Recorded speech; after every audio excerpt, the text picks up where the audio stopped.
There can be a lot to worry about when selling a car, but not when you donate it to this station. Donate your old car, truck, or RV to help pay for the programs you enjoy and rely on. Here's how. Call 877-KPBS-CAR.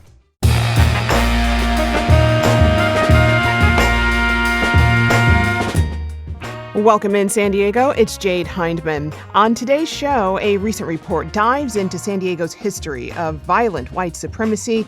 We'll talk about what drives that history and what's pushing other movements. This is KPBS Midday Edition, connecting our communities through conversation.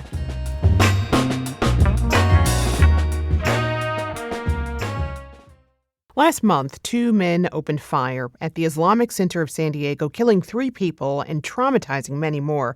The suspects followed a familiar pattern of far-right radicalization, and they idolized perpetrators of other white supremacist attacks. It's a grim reminder of how white supremacist ideologies grow and gain traction right in our own backyard. San Diego County has a long and well-documented history of white supremacist and neo-Nazi hate. Joining me to talk about that history is Roberto Camacho. He's a freelance journalist who wrote about this for Times of San Diego. Roberto, welcome. Thank you for having me. It's a pleasure to be here today. Glad to have you here. So what made you want to write this story and put the Islamic Center attack in this historical context? What made me want to write this story is the fact that there is this long history of white supremacist and neo-Nazi organizing here in San Diego, but the fact that this is history that many people that have lived their entire lives have very little awareness to. Mm-hmm. There is this byline that people say that this attack came out of nowhere, that people were not expecting this, when it's quite the opposite. There is a long and unfortunate history of this kind of hateful rhetoric and organizing happening right here in our own backyard in San Diego. Well, what makes San Diego such a hotbed for white supremacist figures and movements here? To my understanding, what makes this region unique in particular is the proximity to the U.S.-Mexico border and then the always fluctuating demographics. Ever since this part of the nation was ceded and became part of the U.S., there's always been a flux, especially here in San Diego as well. We have a lot of people that come here that immigrate from other countries. Also, we have a lot of outsiders that come here because of the military nature of this region, which I think it contributes to this particular region having a certain susceptibility as opposed to others. Interesting. Your story points to a few people who were central to San Diego's white supremacist movement and that violent history. What kind of influence did they have, and do they continue to have?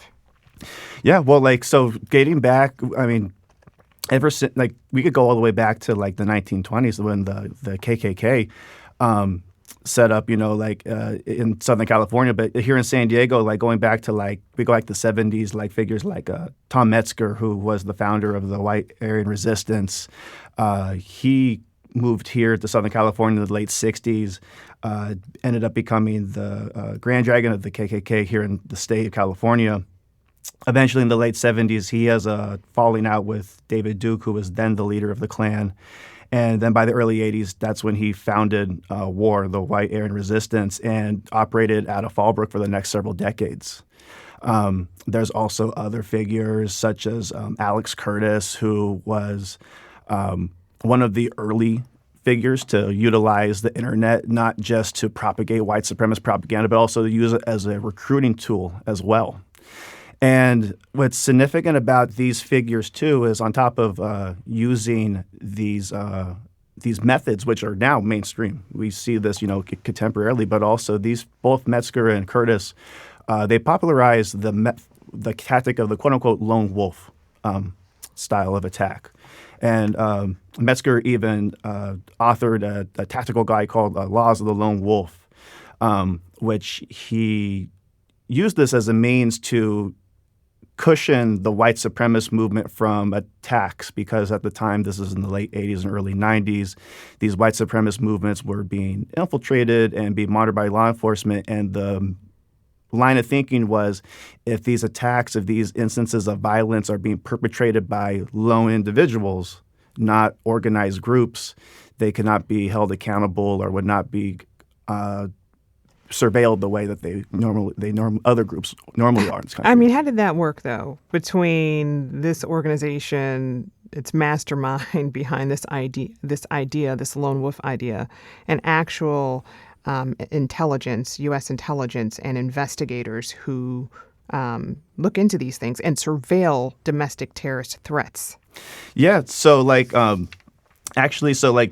there was an actual specific instance that this arised from. So Metzger was actually found civilly liable for damages for there was the murder of an Ethiopian student. His name was Mulika Sarah, and this was in Portland, Oregon, and he was murdered by 3 neo-Nazis who were members of WAR. And Metzger was held civilly liable because of this. This is why he opted to popularize this lone wolf method instead of organizing, even organizing in formal groups was kind of looked down upon because they knew that law enforcement was going to be monitoring them continuously. And we kind of see this grows out of this thing in the early 90s to now we kind of see this is now the main way that a lot of attackers now organize. Right. And you actually interviewed someone who organized against Metzger in the early 90s when he was a high schooler.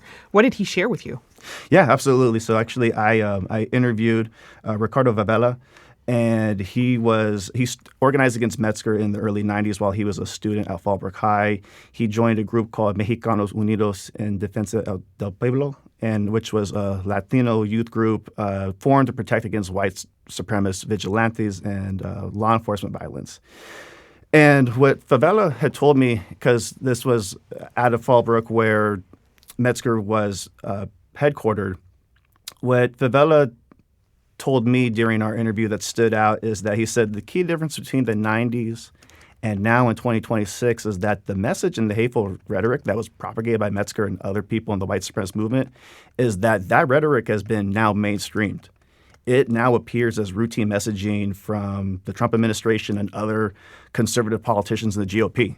It's not just regulated to a fringe corner of the net or these white supremacist groups. It's something that is regularly echoed and parroted by mainstream politicians. I'm curious to know, have law enforcement, you think, caught up with the lone wolf logic here? I don't believe that law enforcement takes the threat of this kind of violence as seriously as it needs to. I think that actually the fact that the nature of this attack that happened last month is an indictment of our society and law enforcement's refusal to address this, because even in the federal government's own counterterrorism strategies, they do not treat white supremacist violence as an urgent threat. Even though white supremacist and far-right extremism is by far the deadliest forms of domestic terrorism in this country and has been as long as we've been monitoring this since the early 90s. In fact, the Trump administration's 2026 terrorism strategy places an emphasis on what they describe as narco-terrorists, legacy Islamist terrorists, left-wing extremists, and anti-fascists, but it makes no mention of white supremacist or far-right domestic terrorism at all. And I think that is again, an indictment of this blasé attitude that both law enforcement and greater society attributes when dealing with this kind of violence. Are you hearing anything from community leaders in terms of how they're pulling apart this the threat of lone wolf attacks or organized white supremacist attacks in light of the attack at the Islamic Center? Oh, yeah, absolutely. Various community members. I've talked to members, pillars of the community, and the key thing that I've heard from people I've discussed and talked to for this report is that there's a lot of anger that these individuals were already on law enforcement's radar. It wasn't this didn't come out of nowhere Kayla Vasquez, one of the shooters, it was known about his idolization of, neo-Nazis and mass shooters. It flagged the attention of school officials, law enforcement unsuccessfully asked the court to permanently keep him away from his father's weapons. And it's hard to imagine this same nonchalant attitude being taken or being permissed if any other kind of extremist ideology was so flagrantly and so open about it. Mm-hmm. San Diego has a long history, too, of racially motivated attacks. Back in 1984, there was the San Ysidro McDonald's shooting. Just a few years ago, in 2019, there was the 2019 Poway synagogue shooting. I mean, what are some through lines between those attacks and the shooting we saw last month at the Islamic Center? One of the through lines that I see in all of these attacks is the othering of other marginalized communities from, again, like the San Ysidro McDonald's massacre. James Huberty, the shooter there, was very open about his disdain for Mexicans and other Latinos, specifically like blaming them for the loss of his job as a welder in Ohio. In fact, that's the reason why he moved to Mexico initially, was to kind of chase his job down, and he was unsuccessful. He ended up in San Ysidro and held this resentment, and then ultimately ended up perpetrating, which was then the deadliest mass shooting in the country. It still remains like the 9th deadliest. Also, like going through to the 2019 Poway shooting, this individual was also inspired and radicalized through online means, same as the Islamic Center shooters as well. And again, what we see is this this othering of marginalized groups, but also that more and more we're seeing that these attackers are radicalized through online means, and they're not just operating by themselves. Right. It is organized.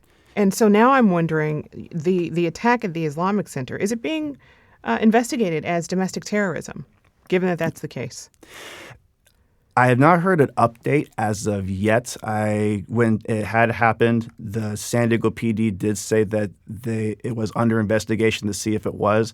I have not heard, from my understanding, that the federal government has given any update if it has been declared a hate crime. What message do you think that sends? I think it sends a very clear message that it's simply not important to them. I've been speaking with Roberto Camacho. He's a freelance journalist who covers criminal justice reform, immigration, and Chicano and Latino issues. You can find his full story linked on our website at kpbs.org. Roberto, thank you so much for your insight and for your reporting. Thank you so much. Thank you for having me.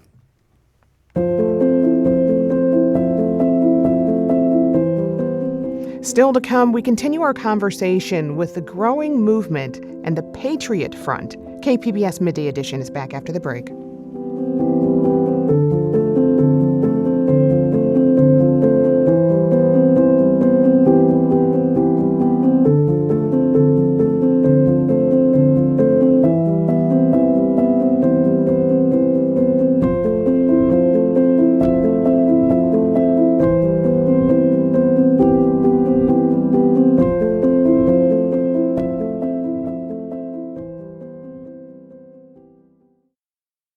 Welcome back to KPBS Midday Edition. I'm Jade Hindman.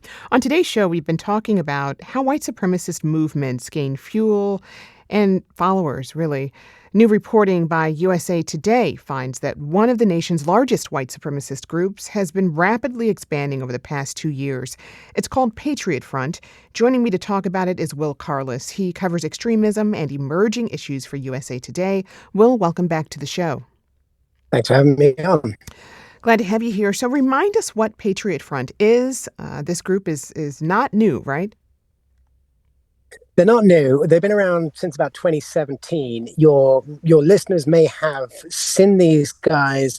They're the guys who show up with wearing chinos and blue button-down shirts and white face skaters, carrying American flags, and do sort of big sudden marches, often at places like pride parades, but also just at sort of national monuments, national parks, things like that. They're very much a white supremacist movement. They are pretty secretive. Not a lot has been.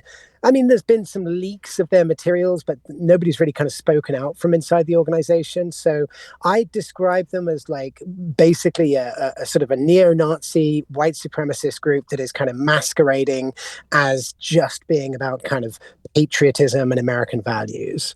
What kind of people get hooked up into these groups? I mean, primarily young white men. Basically, it's almost exclusive. I think Patriot Front is exclusively male. It's exclusively, I believe it's exclusively white. There might be some Latino members, maybe some Asian members, but it is, yeah. It's young, sort of lost white men, basically, people who are convinced that a lot of what's driving Patriot Front is something called the Great Replacement theory, and this is the idea that white people are being kind of systematically replaced by people of color, and that this is all a sort of an organized effort that is, depending on which version of the conspiracy theory you believe, it's either being kind of orchestrated by global elites or by Jewish people.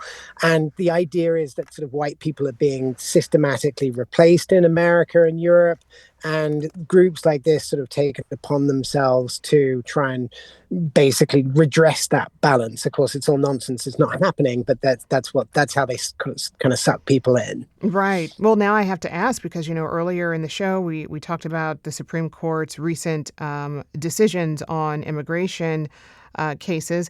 Do you think that their recent decisions sort of in any way feed into this this theory of the Great Replacement theory? The challenge with the Great Replacement, and one of the reasons that it's so popular and so kind of, like long lasting. I mean, people have been talking about this for decades. And the reason that it's so sort of compelling is that there's an element of truth to it. Look, I mean, white people demographically are becoming a smaller proportion of the American electorate, but it's got nothing to do with sort of an organized conspiracy. It's just demographics. There are, white people tend to be having fewer children.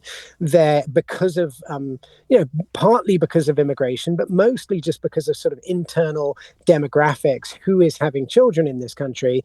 The white people are becoming a shrinking portion of the electorate. So, to answer your question, I mean, look, the Supreme Court is will say it's trying to ensure that there are, that there are safe and fair elections and everything else. But anything that touches on the idea, anything that sort of gets close to the conspiracy theory that white people are being replaced is going to add fuel to the fire and is going to lead more people to go down that route, believe those things, and ultimately, some of them will sort of become extremists like this. And so then bringing the conversation right on back to the doorstep of the Patriot Front here, you poured over leaked documents provided by a source inside the group. What did you learn about how they're expanding and what they're doing? So we learned a few things. I mean, one of the things that was so interesting to me is that these documents kind of read like almost like corporate manuals. It's like, so what Patriot Front mainly does is to put out white supremacist and white supremacist adjacent propaganda. So they put up banners, they put up stickers, they put up posters. I mean, they do this all over the country. So people may have seen their stickers, they might have seen their posters and not even realize that it was Patriot Front because they just often just put a logo on it. Well, what I found from the documents is that effort is very orchestrated and very controlled. They have very strict rules about what can be put up and how to do it, how to sort of create the banners, that sort of thing. We also got a membership list. Now we didn't get real names. We got their kind of code names, but we did get the states that the people joined at and their join date. And so we were able to track the growth of this group, and indeed it sort of doubled in size and then doubled again in recent years. So that was another kind of big eye opener. And then I'd say the third sort of big thing we learned from these documents is that Patriot Front is getting very close to and sort of forging alliances with these groups called active clubs.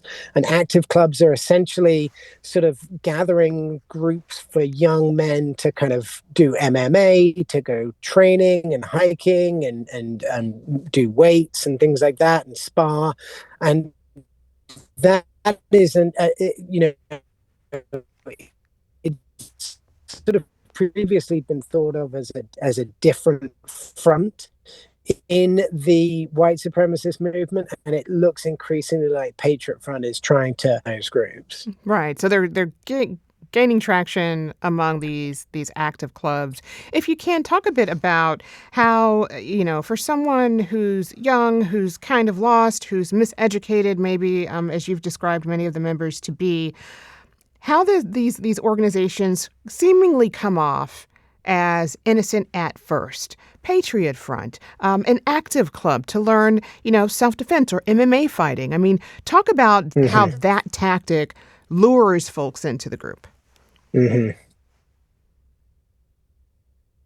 Years now, and I've done a lot of reading and spoken to a lot of people who sort of, have been involved in this sort of recruiting and then have kind of come out the other end, and it's really just like an age-old playbook. I mean, basically they're looking for mainly young lost men who don't have a sort of a goal in life, don't have kind of targets, perhaps haven't had strong father figures, like all of those things. And what they basically present to them is a mission. Right? Here is a mission for you. Here is something that is going to give your life meaning. And what Patriot Front's mission is essentially to preserve America for white people or people of European heritage is kind of their whole idea. And they talk about the forming in their private chat logs, which were hacked. They talk about the forming of a white ethno state, and essentially just sort of like making America just for white people. So that, for a young man who's probably who's maybe never been told that they're part of anything, never been told that they're working towards anything, what they do is they give them a sense of purpose and a sense of mission. And of course they convince them and brainwash them that this is a problem in the first place, right? And that it's a noble goal. And then they give them stuff to do, go out there and put these posters up, go out there and recruit more people. And, these young men get a sense of pride and a sense of purpose and a sense of, that they're doing something noble and heroic. And then this quickly turns into radicalization and violence, correct? I think we have to be careful when we talk about violence when it comes to Patriot Front, because they have been very careful not to engage in violence. And in fact, their documents that I have strictly forbid members from engaging in violence and from getting involved in violence. So Patriot Front's an interesting group like that, because look, there are certainly violent people involved. I mean, there are numerous members of Patriot Front who've been spouses and things like that. So, I mean, there's certainly violent people inside the organization. But for now, at least, Patriot Front has tried to portray itself as a sort of a peaceful movement that's not involved in violence. Now, as they get more involved with active clubs who are all about learning how to commit violence and learning how to hurt people, and in addition to self-defense, then we could see that change. But certainly for this group, they're not the sort of the skinhead, neo-Nazi, accelerationist groups of the past who would be all about kind of going out and picking fights and smashing windows. Patriot Front is a lot more kind of careful about its image and careful about what its members can and cannot do. I will say, ideologies can be violent because they lead to policies, they lead to other things. And so that certainly exists. I mean, what did you discover about their plans to keep growing? They are planning to just keep getting bigger, exponentially bigger. I mean, one of the other interesting things that I didn't really get into in my reporting, but Patriot Front is also kind of a bit of a pyramid scheme too. So one of the ways that they work is that the main guy, the guy who founded it, a guy called Thomas Russo, who I think is 23 or 24, lives in outside of Dallas, Texas.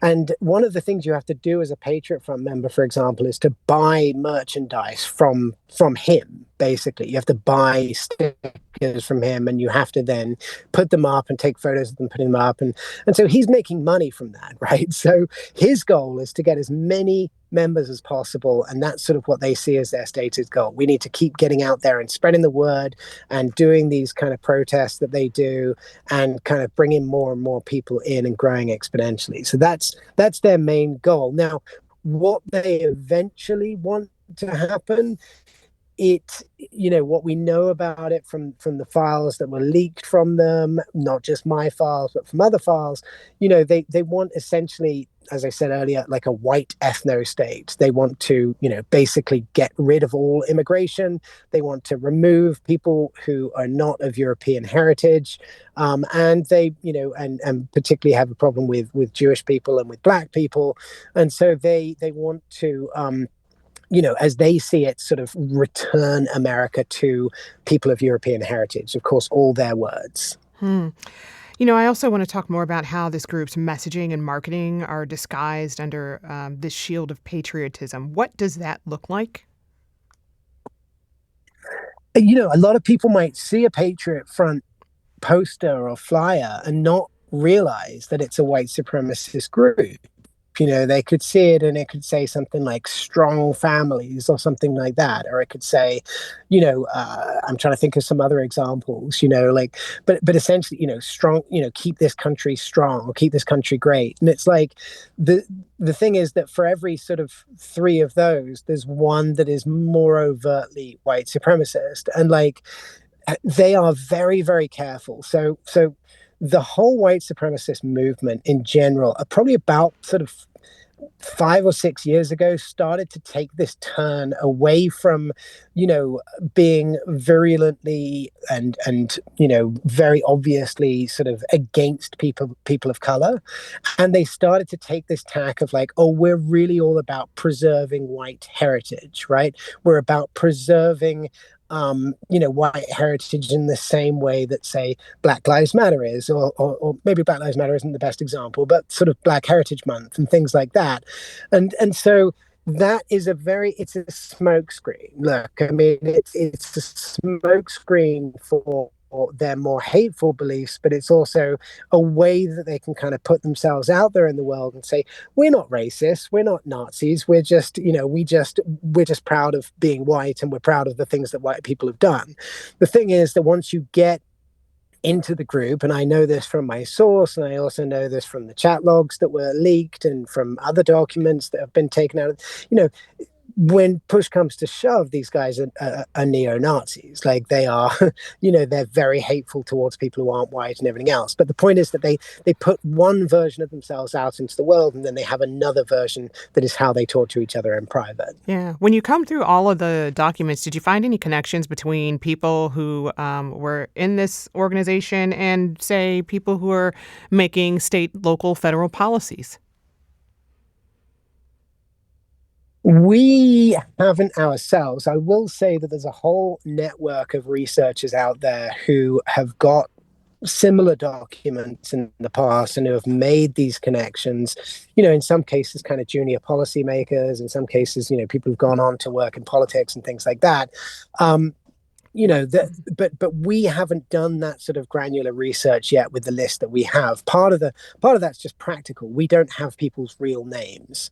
Now, I will say that I am hoping to get more documents from my source in the coming weeks and days, and I'm hoping to publish some more stories about it. So, keep tuned. But for now, we haven't done that kind of granular research ourselves yet. Okay. All right. What about law enforcement?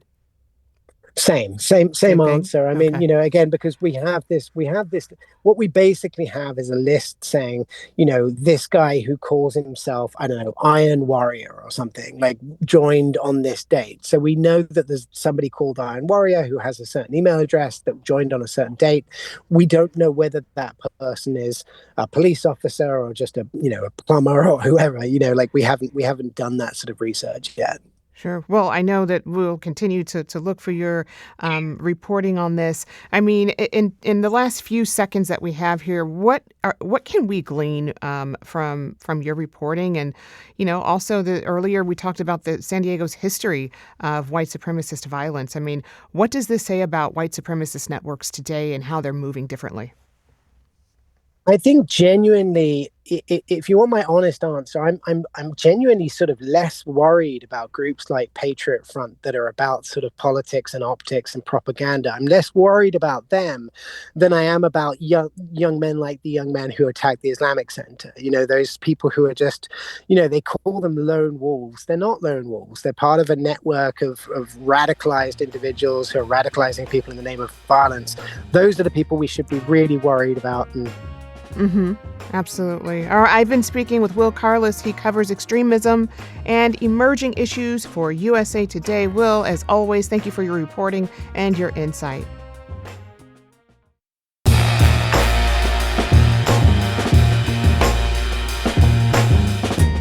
That's our show for today. I'm your host, Jade Hindman. Thanks for tuning in to Midday Edition. Be sure to have a great day on purpose, everyone.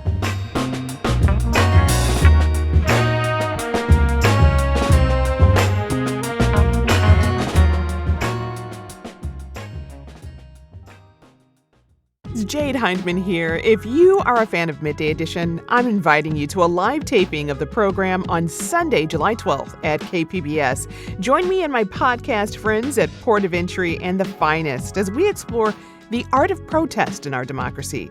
It's all part of the America 250 commemoration, examining how people use advocacy, comedy, art, and storytelling to spark conversation and create change here in San Diego.